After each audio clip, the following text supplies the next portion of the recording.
also an open curve like parabola, but hyperbola is more it diverges.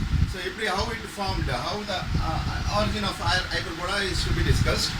So consider this is a saw is taken or a knife is taken, and I go to cut this cone with some condition, basic condition. I go to cut the cone. The cone cut parallel to the axis. So axis na ennu paakrom.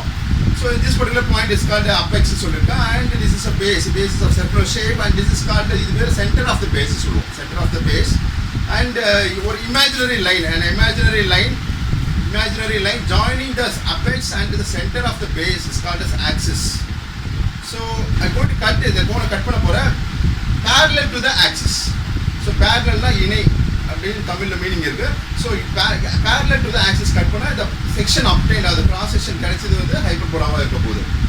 So பாருங்க இப்படி வெச்சா என்ன இருக்கு, the knife edge is or the saw edge பாத்தீங்கன்னா perpendicular to the base and parallel to the axis. Axis is an imaginary line joining the center of the base and the apex. உள்ள pass ஆகிற line தான் is called as axis. So axis க்கு parallel இருக்கு. இதே with parallel condition cut பண்ண போறேன் இந்த section, இந்த கோண கட் பண்ண போறேன். கட் பண்ண பிறகு பாருங்க இந்த section or the profile obtained is called as hyperbola. So you separate the section called hyperbola is shown at here, called a removed cross section called hyperbola, and like parabola it is this particular point where a vertex, and this is a profile called the diverging profile of hyperbola. So the green color shown, and it will diverges compared to parabola. Parabola oda idu adhigama diverge agum. It is also open curve, okay? And this is a formation of fourth cross section, that is the fourth conic section called hyperbola. நன்றி. வணக்கம். Hyperbola வரைவது எப்படின்றதை பார்க்க போறோம். क्वेश्चनல கொடுத்திருக்காங்க, draw an hyperbola given the eccentricity as 4/3 and the distance of focus from directrix as 52 mm. Also draw tangent and normal at any point on the curve. So hyperbola வரையறதுக்கு முன்னாடி ஒரு simple calculation work out பண்றோம். eccentricity E is equal to ratio கொடுத்திருக்காங்க 4/3. இந்த 4/3 அப்படியே எழுதிங்க. Again I am rewrite பண்றேன், திரும்ப rewrite பண்றேன். E is equal to 4 parts. இந்த eccentricity என்ன ரேஷியோ கொடுத்திருக்காங்களோ அது அப்படியே parts னு ஆட் பண்ணுங்க. That is 4 னா 4 parts, கீழ denominatorல 3 இருக்கு. So 3 parts. So is equal to VF by VO ratio. So diagram mark பண்ண கூட எழுத்து வந்து VFO னா இருக்கும். So அந்த ரேஷியோ பிரகாரம் இத பிரிக்க போறோம். eccentricity ratio, that is. இப்போ டோட்டல் பார்ட்ஸ் எத்தனை இருக்கு பாருங்க. மேல நியூமரேட்டர்ல 4 பார்ட்ஸ், டினாமினேட்டர்ல 3 பார்ட்ஸ் இருக்கு. So total number of parts. So 4 plus 3. So is equal to 7 parts வரும். So eccentricity என்ன ரேஷியோ கொடுக்குறாங்களோ அது மேல இங்க ஆட் பண்ணுங்க. ஆட் பண்ணா டோட்டல் பார்ட்ஸ் வந்துரும், டோட்டல் நம்பர் ஆஃப் பார்ட்ஸ். இப்போ யூசிங் a drafter scale பயன்படுத்தி ஒரு வெர்டிகல் லைன் டிரா பண்றேன். அது பேரு directrix. It's a fixed vertical line. So H பென்சில்ல வரைங்க.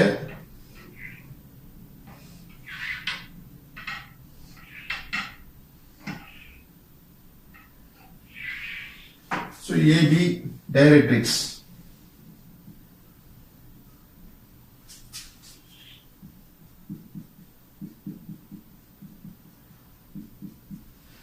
இப்போ ஒரு horizontal line டிரா பண்ணுங்க using this இந்த longer scale பயன்படுத்தி. longer scale வச்சு ஒரு horizontal line டிரா பண்ணுங்க. So இதுல இந்த horizontal line vertical line meet பண்ற பாயிண்ட் தான் O. So இப்போ distance of focus from the directrix, இதான் directrix. இப்போ focus ன்ற பாயிண்ட் மார்க் பண்ண போறோம். எவ்வளவு டிஸ்டன்ஸ் போகுது? 52 mm. So 52 mm மார்க் பண்ணுங்க. So 52 mm வந்து இது origin center point O. O ன்றது 52 mm, that is 5.2 cm mark பண்ணனும்.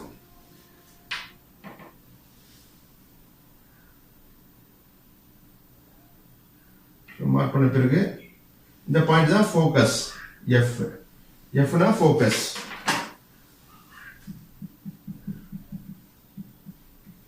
இப்போ OF தான் distance of focus from the directrix கொடுத்திருக்காங்க. இந்த focus distance வந்து 7 பார்ட்ஸா பிரிக்க போறேன்.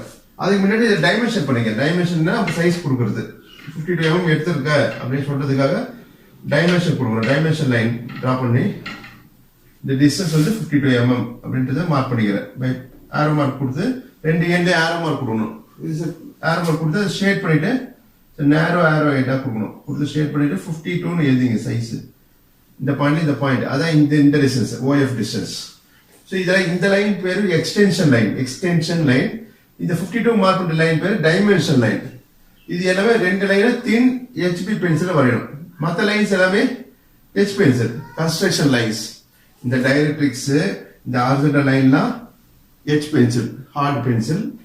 இந்த எக்ஸ்டென்ஷன் லைன் இந்த டைமென்ஷன் லைன் வந்து HB பென்சில் வரும். கொஞ்சம் டார்க்காக தெரியணும். நம்பர் வந்து HB பென்சில் எழுதலாம். விசிபிளாக தெரியணும். யார் படிக்கிறவங்களோ அந்த டிராயிங் படிக்கிறவங்களுக்கு அது தெரியணும். அந்த லைன் லெட்டர்ஸ் அதெல்லாம் டார்க்காக எழுதுறோம். இப்போ VF OF வந்து 7 equal parts டிவைட் பண்றது எப்படின்னு பார்க்க போறோம். இப்போ 52 is a distance. So 52 divided by 7 புரியுதா? 7.42 mm வரும். So 7.42 7 times மல்டிப்ளை பண்றது முடியாது. ஏன்னா 0.4லாம் டிராஃப்ட் ஸ்கேலால மார்க் பண்ண முடியாது. 1 mm தான் லீஸ்ட் மார்க் பண்ண முடியும். 1 mm தான் குறைஞ்சபட்சம் மார்க் பண்ண முடியும். ஸோ 1 mm தவிர்த்து 0.4 மார்க் பண்ண முடியாது. ஸ்கேல அந்த அளவுக்கு டிவிஷன் தரல. நமக்கும் மார்க் பண்றதுக்கு அப்ராக்சிமேட்டா தான் பண்ணுவோம். அதனால இதுக்கு ஒரு ப்ரொசீஜர் ஃபாலோ பண்றோம். ஸோ ஸ்கேல ரிலீஸ் பண்ணுங்க. நட்டை வந்து ஆன்டி கிளாக் ரொட்டேட் பண்ணா இது ரிலீஸ் ஆயிடும். இப்போ ஒரு இன்க்ளைன் லைன் டிரா பண்ணுங்க ஃப்ரம் த பாயிண்ட் O. இந்த இன்க்ளைன் லைன் வந்து any length it can be. எவ்வளவு லென்த் வேணா இருக்கலாம், எவ்வளவு ஆங்கிள் வேணா இருக்கலாம். பட் சூஸ் பண்ற லென்த் வந்து 7ஆல ஈஸியா டிவைட் பண்ணக்கூடிய ஒரு நம்பரா இருக்கணும். ஒரு லென்த் இருக்கணும். இப்போ உதாரணத்துக்கு 70 எடுக்கிற வச்சுங்க.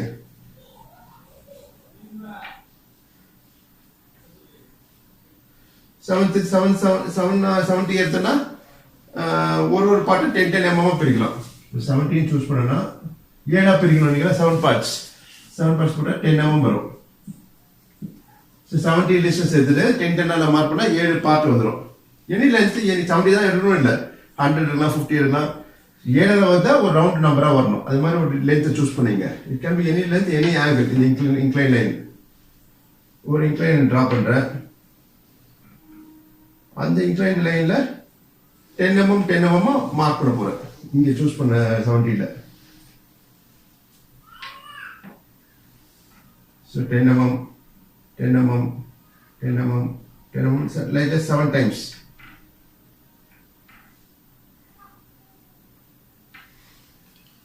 So the number கொடுத்துற 1 2 3 4 5 6 7 extra length erase பண்ணிடலாம். ஸோ உங்களுக்கு அண்டர்ஸ்டாண்ட் ஈஸியாக புரியும் உங்களுக்கு. இப்போ லாஸ்ட் பாயிண்ட் 7 F ஜாயின் பண்ணுங்க. அதுக்கு அகைன் ஸ்கேலை திருப்பணும். டிராஃப்ட் ஸ்கேலை நட்டு ஆன்டி கிளாக் வைஸ் ஆப்போசிட்ல ரொட்டேட் பண்ண ஆன்டி கிளாக் வைஸ் ரொட்டேட் பண்ண ரிலீஸ் ஆயிடும். ஏதாச்சும் ஒரு ஸ்கேல் நீல ஸ்கேல் அல்லது ஷார்ட்டர் ஸ்கேல் ஏதாச்சும் ஒரு லாங் ஸ்கேல் ஷார்ட்டர் ஸ்கேலை பயன்படுத்தி ஜஸ்ட் 7 அண்ட் லாஸ்ட் பாயிண்ட் வந்து 7 F ஜாயின் பண்ணுங்க. அதுக்கு வைக்கிறப்போ டைட் பண்ணிடுங்க. நெட் வந்து கிளாக் வைஸ் ரொட்டேட் பண்ண டைட் ஆயிடும். டைட் பண்ண பிறகு 7 F ஜாயின் பண்ணுங்க யூசிங் H பென்சில் இந்த கன்ஸ்ட்ரக்ஷன் லைன்ஸ். இப்போ ஜஸ்ட் ஜாயின் பண்ண பிறகு ஜஸ்ட் இந்த ஸ்கேல் வந்து திரும்பாது. டைட் பண்ணிட்டோம் இல்லையா, நெட்டை டைட் பண்ணதால ஸ்கேல் திரும்பாது. அது சேம் செட்டிங்ல just you slide the scale. ஸ்லைட்னா அப்படியே ஷீட் டிராயிங் ஷீட் மேல கொண்டு வாங்க. இப்போ 6 மார்க் பண்ணிருக்கேன். 6 5 எங்கெல்லாம் மார்க் பண்ணிருக்கோம் அங்கெல்லாம் இந்த இன்க்ளைன்ட் பேரலல் லைன்ஸ் வரையணும். பாருங்க இப்போ வந்து OF வந்து ஆட்டோமேட்டிக்கா டிவைட் ஆச்சு 7 பார்ட்ஸ். 1 2 3 4 5 6 7. ஸோ மார்க் பண்ணுங்க அகைன் 1 2 3 4 5 6 7. 7th பாயிண்ட் தான் F பாயிண்ட் கால்ட் ஃபோக்கஸ். இப்போ V என்ற பாயிண்ட் லொகேட் பண்ண போறோம். Called vertex. எங்க வரும்னா எப்படி வரும்னா VF வந்து 4 பார்ட் ஆகும், VO வந்து 3 பார்ட்டா பிரிக்கணும். அப்ப எங்க V லொகேட் பண்ணா இந்த ரேஷியோ வந்து கோயின்சிட் ஆகும் பார்க்கணும். பாருங்க எங்க லொகேட் பண்ணலாம். VF வந்து VF எங்க வைக்கும். V என்ற பாயிண்ட் ஒன்று இனிமே தான் லொகேட் பண்ண போறோம். ஸோ VF வந்து 4 பார்ட் இங்க நீங்க VF ல இருந்து ஒரு பார்ட், 6ல இருந்து 7 ஒரு பார்ட், 5ல இருந்து 6 ஒரு பார்ட், 4ல இருந்து 5 ஒரு பார்ட், 3ல இருந்து 4 ஒரு பார்ட். அப்ப தேர்ட் பாயிண்ட மார்க் பண்ணா கரெக்டா இருக்கும்னு நான் நினைக்கிறேன். பாருங்க இப்போ தேர்ட் பாயிண்ட் தட் இஸ் ஓல இருந்து பாக்குறப்போ 1 2 3வது பார்ட் மார்க் பண்ணனா இப்போ VF வந்து 4 பார்ட், 4 சிறு பார்ட்டாவும் இருக்கு. VO வந்து 3 பார்ட்டாவும் இருக்கு. பிரிஞ்சிருச்சு. பிரிக்கிறது பேஸ் ஆன் எக்ஸென்ட்ரிசிட்டி ரேஷியோ வச்சு பிரிக்கிறோம் இந்த மாதிரி. ஸோ இப்போ பாருங்க விஓ வந்து 1 2 3 பார்ட்டு, விஎஃப் வந்து 1 2 3 4 பார்ட்டாக பிரிச்சாச்சு. இப்போ அகைன் டிராஃப்ட் ஸ்கேல் எடுத்து ரீசெட் பண்ணுங்க. இனிஷியலி நான் ஃபர்ஸ்ட் போட்ட லைன் இது டைரக்ட்ரிக்ஸ், அது மேலே வெர்டிகல் ஸ்கேல் வைங்க. வெர்டிகல் ஸ்கேல் எட்ஜும் டைரக்ட்ரிக்ஸும் ஒரே இதில் வரணும், ஒரே லைனில் வரணும் வச்சு டைப் பண்ணுறது. கிளாக் வைஸ் ரொட்டேட் பண்ணி டைப் பண்ணிட்டா இந்த வெர்டிகல் ஸ்கேல் வந்து பர்ஃபெக்ட் வெர்டிகலாக இருக்கும். ஹரிசாண்டல் ஸ்கேல் வந்து 0 டிகிரி ஹரிசாண்டலாகவே இருக்கும். இனிஷியல் செட்டிங் பண்ணுறது ரீசெட்டிங் சொல்லுவோம். வச்சு நட்டு டைப் பண்ணுது. கிளாக் வைஸ் ரொட்டேட் பண்ணால் ஷேக் ஆகுது ஸ்கேல். இப்போ வி வழியா இதை மார்க் பண்ண point number 3 is V. V வழியா ஒரு வெர்டிகல் லைன் ட்ரா பண்ணுங்க. ட்ரா பண்ண பிறகு take compass. So VF as radius in your compass. VF radius எடுத்து VS center. VF as radius. Draw an arc. இந்த ஆர்க் எங்க போய் இந்த V வழியா போட்ட வெர்டிகல் லைனை கட் பண்ணுதோ அந்த பாயிண்ட் தான் மார்க்லெஸ் சே Z ன்னு ஒரு லெட்டர் தரும். இப்போ OZ ஜாயின் பண்ணுங்க. OZ ஜாயின் பண்ணி அந்த லைனை ஃபர்தர் அப்படியே பிறகு எக்ஸ்டெண்ட் பண்ணுங்க. External line.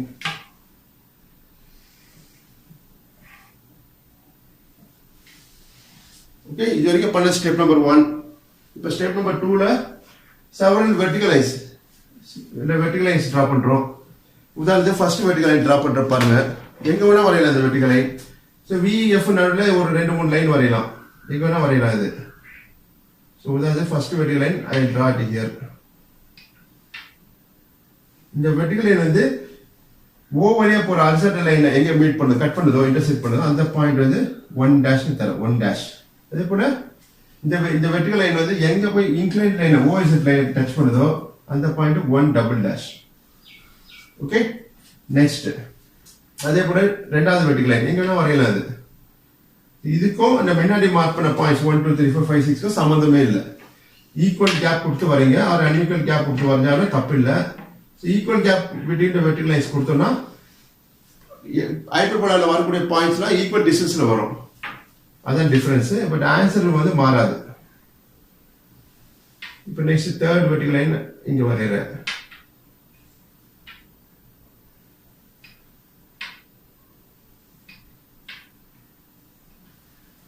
Next fourth vertical line.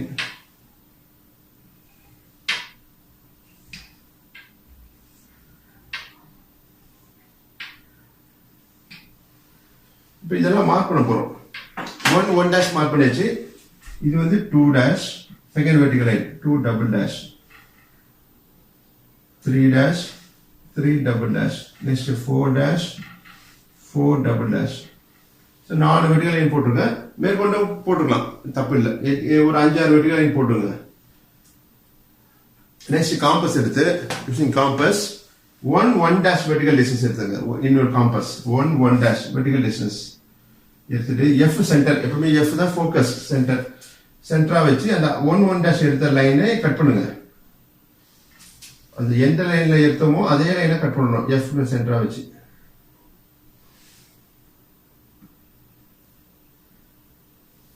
அதே மாதிரி இந்த பாயிண்ட் தான் பாயிண்ட் நம்பர் 1 P1 மார்க் பண்ண போறோம். இந்த வெர்டிகல் லைன் எங்க போய் இந்த ஆர்க் கட் பண்ணுதோ அந்த பாயிண்ட் வந்து இது P1. இது P suffix 1 நெக்ஸ்ட் இப்போ இந்த டைமென்ஷன் லைன் வந்து டச் ஆகுது P1 ஸோ எரேஸ் பண்ணி அதை கரெக்ட் பண்ணிடுவோம். இப்பயே ஸோ இப்போ என்ன பண்ணுறேன்னா இந்த 52 எரேஸ் பண்ணிடு. ஏன்னா 2 கிளாஸ் அது உங்களுக்கு புரியுதுக்காக நான் இப்போ எடுத்துடுறேன். இந்த லைன் டைமென்ஷன் லைனை எடுத்துட்டு ஜஸ்ட் எக்ஸ்டெண்ட் பண்ணி வரைய போகிறேன். இன்னும் ஃபர்தர் எக்ஸ்டெண்ட் பண்ணி கீழே வரைகிறோம். அதே சேம் ப்ரொசீஜர் இஸ் ஃபார்வர்ட். ஆரோஹெட் போடுங்க. 2 எண்ட்லையும் ஆரோஹெட் போட்டு ஷேட் பண்ணிட்டு நேரோ ஆரோஹெட்ஸ். நீளம் ஆஃப் ஆரோஹெட்டோட நீளம் அதிகமாக இருக்கணும், அகலம் கம்மியாக இருக்கணும். 52 எழுதிட்டேன். இப்போ P1 மார்க் பண்ணியாச்சு. Next, second vertical line. Take the vertical distance 2 in your compass. Vertical distance எடுத்துட்டு F சென்டரா வச்சுட்டு அந்த 2 dash vertical line கட் பண்ணுங்க.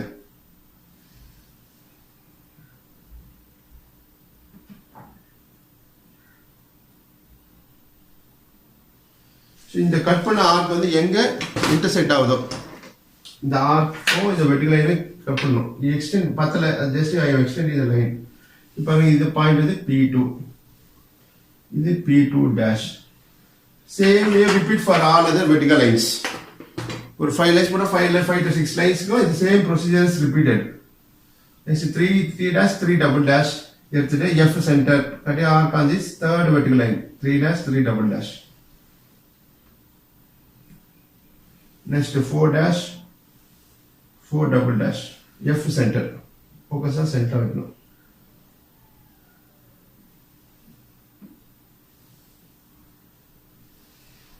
மேற்கொண்டு 2-3 லைன் போட்டுக்கலாம்.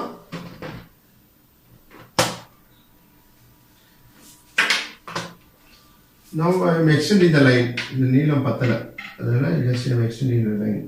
length பத்தல extend. இப்போ இந்த பாயிண்ட்ஸ் எல்லாம் மார்க் பண்ணோம். P2 க்கு அப்புறம் P3 P4 P3 dash P4 dash. But draw a smooth curve passing through these points. V is the start from V the vertex. Third point mark on V is V vertex. So draw a smooth curve. Just கையில தான் பண்ணணும் free hand. வரையிறப்போ மேடு படம் வரக்கூடாது. Just you have to draw it by free hand. வந்துச்சுன்னா just அந்த part மட்டும் erase பண்ணி mark பண்ணுங்க. பெயிண்ட் அடிக்காது. இப்படி பெயிண்ட்லாம் அடிக்கக்கூடாது. erase பண்ணி கரெக்ட் பண்ணிக்கலாம். if it goes wrong just use a curvature.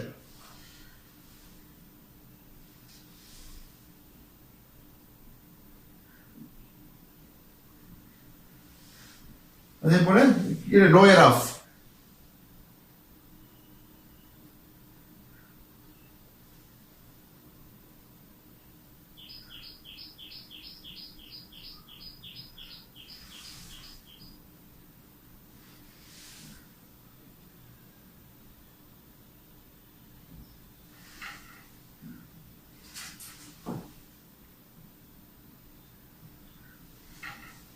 இந்த கர்வ் பேர் தான் ஹைப்பர்போலா. இது வந்து டைவர்ஜென்ஸ் அதிகமா இருக்கும்.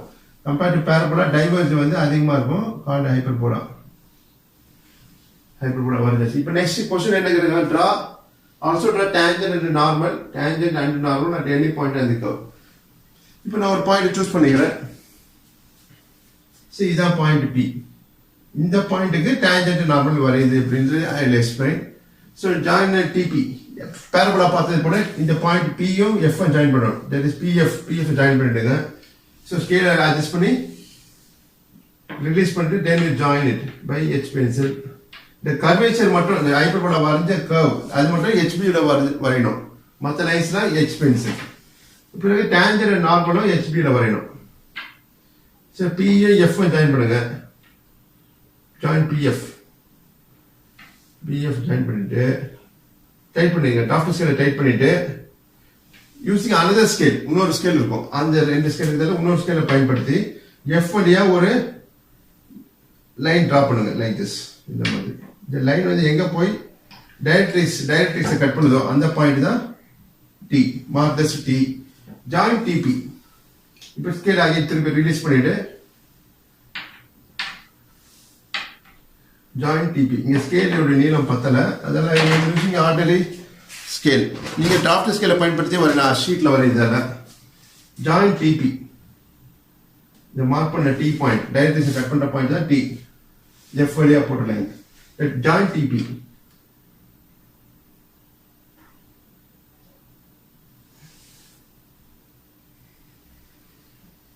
join TP and extend பண்ணுங்க. மேற்கொண்டு எக்ஸ்டெண்ட் பண்ணுங்க. இங்க T கொடுத்திருக்கோம். இங்க T dash called tangent. இப்போ take your draft scale. the T dash line மேல வைங்க draft scale.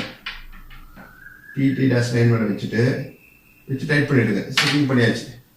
பண்ண பிறகு P வழியா ஒரு வெர்டிகல் லைன் டிரா பண்ணுங்க. not vertical. again I repeat T dash line மேல வச்சு ஸ்கேலை டைப் பண்ணிடுங்க. T dash லைனா that is TP. வச்சு டைப் பண்ணிட்டு இதில் டைப் பண்ணுவோம் இந்த ஸ்கேல் வச்சு. இப்போ இன்னொரு ஸ்கேல் இருக்கும், அந்த ஸ்கேலை பயன்படுத்தி யூஸ் பண்ணி P வழியாக ஒரு லைன் பாஸ் பண்ணுங்க. Point P passing through point P. இது normal n dash. So n dash T dash இடைப்பட்ட கேப் ஆங்கிள் வந்து 90 டிகிரி இருக்கும். இது parabola வரைஞ்சாச்சு as per the data given in the question. Thank you for listening. Yes.